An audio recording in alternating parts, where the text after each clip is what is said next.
গত ভিডিওতে আমরা বলেছিলাম যে আমরা গ্রামে চলে যাচ্ছি একেবারের জন্য। সেখানে অনেকেই কমেন্ট করেছেন যে গ্রামে গেছি কিন্তু ফার্নিচার কেন নিয়ে যায়নি। তো সবকিছুই থাকতেছে এই ভিডিওতে, আপনারা সবাই লাস্ট পর্যন্ত থাকবেন। তো অনেকেই জানেন আমাদের গ্রামের বাড়ি লক্ষ্মীপুর। যখন আমরা লক্ষ্মীপুর যাই আমরা সবসময় নানুর বাড়িতেই উঠি। যেহেতু আমার দাদা বাড়িতে কোনো ঘর নেই তাই আমাদেরকে নানুর বাড়িতেই যেতে হয়। এছাড়াও আমার কোনো চাচা জ্যাঠা কেউই গ্রামে থাকে না, যার কারণে আমরা চাচা জ্যাঠার বাসায় উঠতে পারি না। কিন্তু নানুর বাড়িতেও বা কয়দিন, নানুও দিন দিন অসুস্থ হয়ে পড়তেছে। যদি আমাদের নিজেদের একটা ঘর থাকতো তাহলে আমাদের আর নানুর বাড়ি আসা লাগতো না, আমরা আমাদের নিজেদের ঘরেই উঠতে পারতাম। এমনকি আব্বুর কবর দেখতে গেলেও আমাদের দিনে যেতে হয়, দিনেই চলে আসতে হয়, রাতে থাকা যায় না। আমাদের যদি একটা ঘর থাকতো তাহলে কতই না ভালো হতো। এছাড়াও নিজের একটা স্থায়ী ঠিকানা লাগে, যে কোনো ধরনের বিপদে পড়লে যাতে সেখানে যেতে পারে। তো গ্রামে আসার পরে দেখি যে ঝড় বৃষ্টি অনেক বেশি শুরু হয়ে গেছে।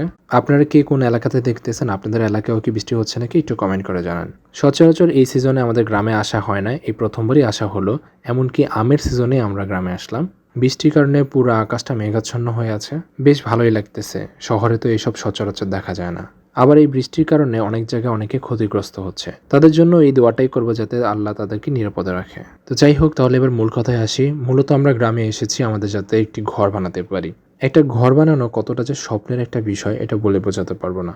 আপনারা সবাই দোয়া করবেন যাতে আমরা যে নিয়তটা নিয়ে আসি সেটা যাতে সম্পূর্ণ করতে পারি এবং কাজটা যাতে সুষ্ঠুভাবে সম্পন্ন করতে পারি সেটাই দোয়া করবেন। কারণ আমরা জানি একটা ঘর বানাতে অনেক ধরনের বাধা বিপত্তি আসতে পারে। আপনাদের কাছে যদি কোনো আইডিয়া থাকে কিভাবে ঘর বানালে অনেক বেশি ভালো হবে, আমাদেরকে একটু জানাতে পারেন। কারণ আমি জানি ঘর বানাতে অনেকে অনেক ধরনের ভুল করে। যারা অভিজ্ঞ আছেন তাদের পরামর্শ চাচ্ছি আমি, যাতে আমরা একটা সুন্দর ঘর বানাতে পারি, যেটা আমার মায়ের এখন একটা স্বপ্ন।